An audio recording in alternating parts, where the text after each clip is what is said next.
Okay, mga ka-clear, ito na, di ba? Marami talagang tumiliksa doon sa 18 men. Kasi ex-men.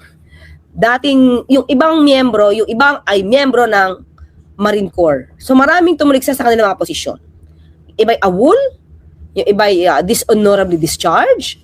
At meron pinakita sa akin dito mga clear, sige lang, wait. May pinakita sa akin ditong picture na, sana makita ko, dapat na pinicturean ko na agad. Na parang isa sa mga Howie Boys. Tama kayo mga clear, may binigay sa akin picture, hindi ko lang hindi ko lang na-picturean.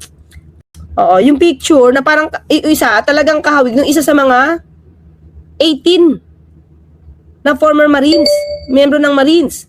Parang marami sa tumulig sa parang there's such impossibility or improbability or medyo kind of incredible yung mga statements nitong mga 18 na mga dinala, nibaligod, sinundo ng sasakyan ni Mike Defensor. Noong una, tanggi pa siya wala siyang kinalaman Tapos yung sasakyan pala sa kanila. Diba? Okay, Senator, take it away. Mr. President, distinguished colleagues, I rise today on a matter of personal and collective privilege. As chairman of the Senate Blue Ribbon Committee, I have been subject of criticisms for not scheduling the 18 ex-military personnel who faced the media in an organized press conference at the historic Club Filipino on the eve of the 40th EDSA People Power Revolution to be called and testify before your committee on accountability of public officers and investigations. During the said press conference last February 24, these 18 individuals made claims on their supposed knowledge as former security personnel of one of the key personalities in the flood control scandal, former Congressman Saldico. To be clear, while every imputation of a crime warrants our attention, none deserves our blind deference. In the same manner that everyone has a right to be heard, it is not a license to mislead. Hence, while I reserve judgment on the merits of the testimonies, I am duty-bound to raise questions of logic and, at the very least, basic mathematics. These are not intended to disparage the testimonies of the said individuals, but rather... Okay, do? Kumbaga, niniisip niya, kinukumpit-kumpit niya mga ka-clear. Posible ba? Na ganito kadami. Tapos, yung ibang mga statements nila, habang ini-interview sila ngayon, naiiba na. Hindi naman doon yung lahat ng pera doon galing sa flood control projects, mga ka-clear. Diba? Ensure that proper evaluation... Meron pala ako, ano ko na. Ayoko na sabihin ko anong program, May isang program, mga ka-clear. Ilan ba? Wait, isang program... Okay. Ayoko na sabihin kung sino, mga ka-clear. During sa kanilang pag-present, merong ibang mga reporter doon. Pakiramdaman nyo, kung uulitin nyo. Ini-spoon feed yung tanong. Yeah. Nagdala po ba kayo kay Pangulong Marcos Jr.? Nagdala po ba kayo kay PBBM? Saan niyo po dinala? Sa bahay niya po ba? Dito po sa Makati? Sa Forbes po ba? Spoon feed. Kumbaga sa ano yan, mga kaklinis, pag-present ng evidence ng iyong sariling witness. Pag ganyan na ginawa mo, totoo ba? Diba? Hindi pa nagsasalita, wala pang foundation Totoo ba na nagdala kayo? Nagdala ba kayo kay BBM or kay PBBM? Objectan ka nun. Objectan ka sa court. Leading questions yun. Ni-spoon feed mo. Diba? O yes or no na lang yun. Kumbaga, yung sagot, nandun na sa tanong. Pakinggan nyo. Tingnan nyo kung sino yung reporter na yon na nag-spoon feed, na nagli-leading questions. Makikilala nyo yung boses nun. Meron pa ako isa. In-interview sila sa isang program. Ganun din. Kilala siya before na matalas magtanong. Kilala siya na mas malalim magtanong. Pero this time, mga ka-clear, sa akin sa aking pagtatanong niya, gusto niyang iangat ang statements na to, ng mga ito, tapos hindi niya inurirak, hindi niya kinross-examine mabuti para ma-debunk yung statements nila. Diba? Kung mag-interview ka, for you to know the truth, to tell you have the capacity, na, tanungin mo mabuti. Diba? Ito, tanong kayo po ba, paano niyo po ba mapapatunayan na kayo ay empleyado na ni Saldico? Kasi matagal sila empleyado, wala pa daw sa Congress Sabi may ID po kami. Yun lang. Hindi ba mas maganda, kayo po ba ay nasa listahan ng BIR? Kayo po ba ay meron ng PhilHealth, Pag-ibig? Nagbabayad po ba kayo ng income tax through the office of Saldico? Doon mo makikita kung totoong matagal na silang empleyado. And as what? Ay hindi. Di ba alam mo yun, yung reporter na to na kinilala, award-winning to, pero ang babaw ng tanong. Babaw ng tanong. Tapos parang ang gusto niya rin tumbukin doon, si PBBM. Kahit wala pa ebidensya. Tapos sabi niya, bakit kasi kayo parang kino-question ang inyong kredibilidad? Ikaw na reporter, ikaw ang dapat na mag-vet dyan. Kaya di ba? Lananon ka sa pagiging magaling mag-question. Pero dito, parang lahat leading. Paano namin kayo paniniwalaan? Di ba? Ikaw ang magtanong paano malaman namin bakit namin sila paniniwalaan. You ask them intelligent questions. Evaluation of the credibility and reliability of both the source or sources of the information and the information itself adhere to rational and logical standards of believability before we take appropriate action. Siguradong Doon sa pag-i-interview ng mga di ba? Dapat, ano pong itsura ng ganyan? Saan niyo po dinala? Ano sasakyan dala niyo? Dito karaming pera. Anong van? Kanino sasakyan dala niyo? Mga ganun! May picture po ba kayo? Na CCTV po ba yan? Makikita po ba kayong dumaan dito? At pumasok kayo sa lugar na yan? Village yan? Exclusive yan? Ganun. Dapat ganun ang tanong. Maliban sa sinasabi nyo, maliban sa picture ng maleta, ano po pa yung proof na dinala nyo to kay Congressman? Dinala nyo to, ang dami nyo po kasing listahan. Ha? Sino-sino dinalahan nyo dito? Bakit yan lang yung kinunan nyo? Allowed naman pala kayong kumuha ng pictures. Diba? Diba? Pag ganyan, dapat ganun ang tanong.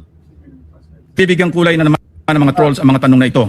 Pero isipin na lang natin, kung magagamit ang mga nasabing aligasyon bilang instrumento ng propaganda o anumang motibo, hindi ba dapat ay logical at mathematically possible man lamang? Yon mga una, ito naisip ko, inamin naman nila. Yung chopper na yon, C81111, inamin nila kay Saldico yun. Yan mga maletang yan, di ba? Mga maleta na yan. Okay, hindi ako pilot. Pero bawat lipad ba ng eroplano, may manifestation yan? Meron bang record yan dapat? Kung saan ang flight yan? Di ba? Yung mga maletang yan, tandaan natin, may resort ang Misibis. Yan, chopper na yan sa Misibis. Hindi ba private jet yun eh. Di ba sila naaarkila? Para gamitin ng mga turista? Hindi naman natin nakita yung laman ng maleta na yan eh. Di ba? Oh, di ba kayo, hindi ba yan na re-rent? Di ba? Yung mga chartered plane? Para pumunta sa resort ninyo? Alam ko, yun naman ang isa sa kanilang reason kung bakit meron silang mga chopper. Aviation sila, di ba? Kung yung picture lang na yun, walang na-prove yun eh. Diba? Kaya sinasabi ngayon dito ni Senator Lacson, kung magpapahiring man lang siya at hindi naman siya gagamitin sa propaganda, dapat naman logical. May mathematical possibility yung mga nilalahad nyo. Ang mga akusasyon. If only for argument's sake, Mr. President, let us accept the statement of Attorney Levy Baligod last weekend that the 805 billion pesos in kickbacks did not come solely from flood control project appropriations, contrary to what was initially reported. O diba? Pabago-bago na ngayon mga kakling. Hindi naman daw lahat sa flood control. Let us consider the available variables that must inform our analysis, Mr. President. As earlier computed by the late Senator Ramon Revilla Sr. and further corroborated by Mr. Curly Discaya during one of our BRC hearings, 1 million pesos approximately weighs 1 kilogram. Basically, this means that the two executive assistants of Saldico, assisted by 18 ex-military personnel and other unnamed personalities, received, unloaded, repacked, and reloaded and moved 805,000 kilograms or 805 metric tons in paper bills over a certain period of time. And This does not include yet the weight of the packages themselves.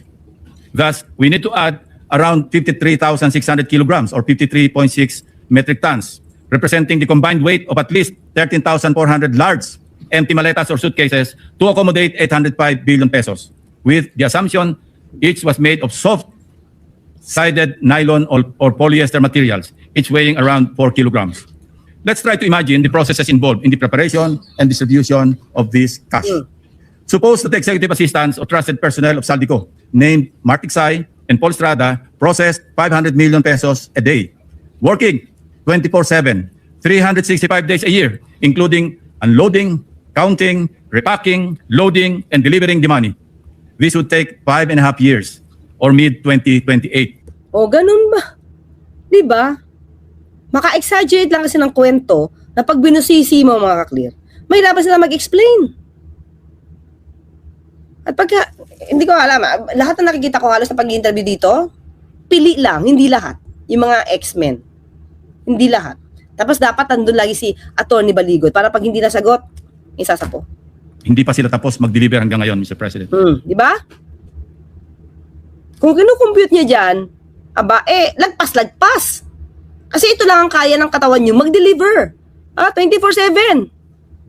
If they started in 2023 or mid-2027, if they started as early as the second semester of 2022, when then Congressman Saldico took over the chairmanship of the House Appropriations Committee. Relatedly, one may still ask how such huge sums of money were physically collected and delivered to the residence of former Congressman Ko. To move this much wealth at a limit of 500 million pesos per day, you would need to make 1,610 deliveries to Saldico's Valle Verde 6 residence or somewhere else. Unloading, unpacking, repacking, reloading, and again delivering to different individual recipients.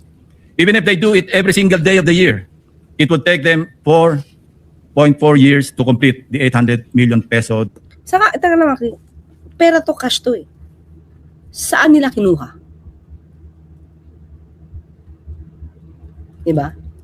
Saka, yung pera dun, mga clear actually yan, sa buy-bus operation, pera lang sa harapan. Mga dalawa siguro, sa harapan lang. Ang tunay. The rest, dyaryo. Nakita nyo ba ng malapitan yung pera? Oh. Hindi nga natin alam kung kailan lang yan ginawa. Kung matagal na yan, bakit ngayon lang sila nagsalita? Bakit hindi agad sila come to the rescue of Gutesa? Diba? Oh, ang dami nyo pala nakakaalam, sabi nyo. Bakit pinatagal-tagal nyo pa na di umanong nawawala si Gutesa? Dapat lumabas kayo agad. Deliveries, Mr. President. We can only imagine the logistical nightmare involved in the magnitude of the operations of former Congressman Saldico. By the way, following the joint narrative of the 18 security personnel, magkano ang natirang kickback kay Saldico? Zero? Sabi nga ni Saldico, wala. Sa kanya lang lahat dumadaan. Diba? Tapos ang dami yung chopper. Diba? Tapos may bahay pa daw sa Portugal. Wala, nada, zero. Was he just a messenger? Nabanggit ng 18 security personnel sa kanilang affidavit na ang bahay ni Congressman Saldico sa Valle Verde 6, Pasig City ay naging bagsakan ng cash kung saan din ginagawa ni Mark Tiksay, John Paul Estrada at iba pang empleyado ang pagbibilang at pag-impake ng mga ito sa iba't ibang lalagyan. Since former Congressman Saldico served as chairman of the House Appropriations Committee from July 2022 to January 2025, his supposed influence and access to the national budget, assuming he exercised full and unlimited control, were during the period 2023 and 2024 or for a full 2 years. We are also saying here that 85 billion worth of paper bills were encashed from our bank reserves over the years. According to a Bangko Sentral ng Pilipinas, the total physical cash in 2024, meaning the paper bills as well as coins that were currently held by the public and circulating in the economy, including those inside bank vaults, that year stood at 2.7 trillion pesos. That would mean that 400 billion or half of the 805 billion out of the 2.7 trillion pesos of physical cash of 114 Filipinos passed through a single individual, equivalent to around 15% of the total physical cash, both in circulation and those kept in all the bank vaults. Going back to the 805 billion pesos in totality, that was solely and exclusively at Saldico's disposal in 2023 and 2024.